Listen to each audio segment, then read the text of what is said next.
एक कप चाय और उसके भीतर छुपी हुई एक पूरी कहानी। पहाड़ों की ठंडी हवा, सुबह की धुंध और पत्तियों पर जमी ओस, दूर दूर तक फैले हरे बागान। नेपाल की चाय सिर्फ एक पेय नहीं है, बल्कि एक समूचा इतिहास, राजनीति, मेहनत और बाजार की टकराहट का जीवंत दस्तावेज। आज जब भारत ने 1 मई से लागू होने वाले कड़े आयात नियमों के जरिए नेपाली चाय पर सख्ती बढ़ा दी है, तब ये सवाल और भी अहम हो जाता है कि आखिर नेपाल में चाय आई कैसे, और कैसे एक बीच से शुरू हुई कहानी आज अंतर्राष्ट्रीय व्यापार की राजनीति में उलझ गई। नमस्कार दोस्तों, मैं हूं अवनीश विद्यार्थी और आप देख रहे हैं ब्रेकिंग न्यूज। नेपाल में चाय का इतिहास 19वीं सदी के मध्य से जुड़ा है। माना जाता है करीब 1860 से 1870 के दशक के आसपास नेपाल के शक्तिशाली शासक जंग बहादुर राणा चीन की यात्रा से चाय के बीज लेकर लौटे। ये बीज उन्होंने अपने दामाद और पूर्वी नेपाल के प्रशासक गजराज सिंह थापा को सौंपा। थापा पहले दार्जिलिंग की यात्रा कर चुके थे और वहां की चाय की खेती से प्रभावित। उन्होंने इलाम और झापा के सोक तीम इलाके में चाय के बागान। यही वो क्षण था जब नेपाल में चाय उद्योग की नींव पड़ी। दार्जिलिंग और नेपाल दोनों जगह चाय एक समय ही शुरू, लेकिन फर्क सिर्फ इतना था कि दार्जिलिंग को ब्रिटिश शासन का समर्थन था, तकनीकी निवेश और वैश्विक बाजार तक पहुंच थी। वहीं नेपाल राणा शासन के कारण बाहरी दुनिया से काफी हद तक कटा। नतीजा ये रहा कि नेपाल की चाय को शुरुआती दौर में बेहद संघर्ष का सामना करना पड़ा। नेपाल में चाय लंबे समय तक सिर्फ स्थानीय खपत तक सीमित थी, लेकिन 20वीं सदी के अंत में तस्वीर बदलने लगी। 1978 में इलाम में पहला प्रोसेसिंग प्लांट लगा। 1980 के दशक में झापा में भी कई फैक्ट्रियां शुरू हुई। फिर आया साल 1982, जब राजा वीरेंद्र वीर विक्रम साध ने झापा, इलाम और पंचधर, धनकुटा और तेहथुम में आधिकारिक चाय क्षेत्र इसको घोषित किया, और यह फैसला गेम चेंजर साबित। सरकार ने सब्सिडी, ट्रेनिंग और मार्केटिंग पर ध्यान देना शुरू किया। चाय अब सिर्फ खेती नहीं रह गई, एक इंडस्ट्री बन चुकी। साल 2006 से 2007 के बीच में नेपाल में लोकतंत्र की बहाली के बाद चाय उद्योग में असली तब्दीली आई। छोटे किसान जो पहले मजदूर थे, अब खुद मालिक बने। सहकारी समितियां बनी, ऑर्गेनिक खेती को बढ़ावा मिला। आज नेपाल में चाय उत्पादन का 70% से ज्यादा हिस्सा छोटे किसानों से। करीब 15,000 छोटे किसान इस उद्योग से जुड़े।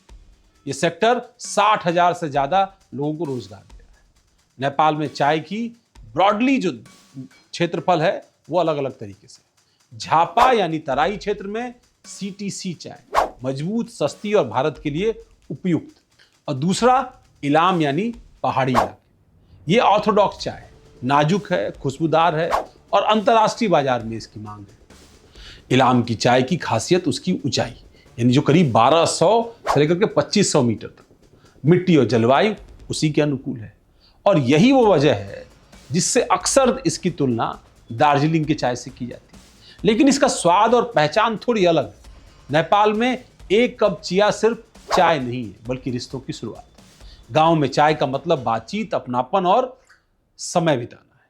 हर साल बैसाख 15 को राष्ट्रीय चाय दिवस मनाया जाता है। इलाम और झापा में इस दिन खास कार्यक्रम होते हैं।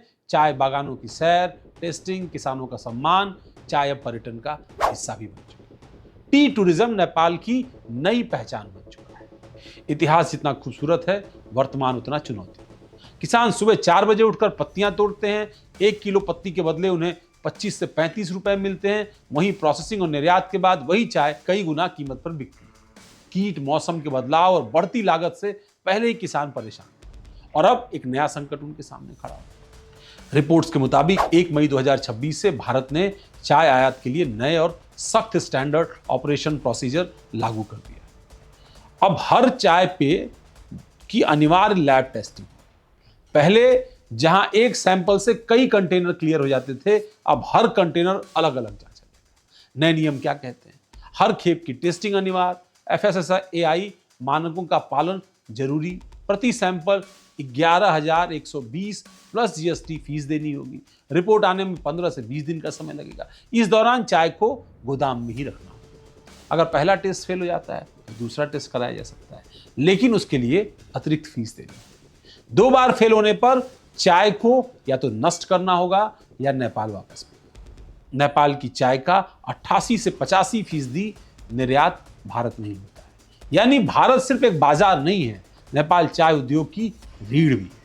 अब नए नियमों का कारण इसके नाते लागत बढ़ने वाली है, समय लगने वाला है, शिपमेंट रुकेगा, मुनाफा घटेगा और सबसे बड़ा डर, छोटे किसान इस दबाव को क्या झेल पाएंगे। नेपाल चाय और कॉफी विकास बोर्ड के प्रवक्ता दीपक खनाल के अनुसार यह नियम न सिर्फ निर्यात को मुश्किल बनाएगा बल्कि बाजार में अनिश्चितता भी बढ़ाएगा। अब भारत का पक्ष भी समझिए। भारत का कहना है कि यह नियम गुणवत्ता बनाए रखने और मिलावट को रोकने के लिए बहुत जरूरी है। पिछले कुछ साल में यह आरोप लगा कि नेपाली चाय को दार्जिलिंग के नाम पर बेचा जा रहा है, इसलिए सरकार अब हर खेप की जांच सुनिश्चित करना चाहती है। यह विवाद सिर्फ गुणवत्ता का नहीं है, यह व्यापारिक रणनीति और बाजार नियंत्रण का भी मामला है। नेपाल सस्ती और अच्छी क्वालिटी की चाय देता है, भारत अपने घरेलू उद्योग को भी बचाना चाहता है। यानी एक तरफ छोटे किसान हैं, दूसरी तरफ बड़ी अर्थव्यवस्था है। अगर यह नियम लंबे समय तक लागू रहता है तो नेपाल को यूरोप, अमेरिका जैसे नए बाजार ढूंढना, ब्रांडिंग और ऑर्गेनिक सर्टिफिकेशन पर जोर देना, यानी वैल्यू एडिशन बढ़ाना। साथ ही साथ भारत और नेपाल के बीच बातचीत ही इसका सबसे बड़ा समाधान है। नेपाल की चाय की कहानी 150 साल पुरानी, एक बीज से शुरू हुए और एक उद्योग बनने की यात्रा है।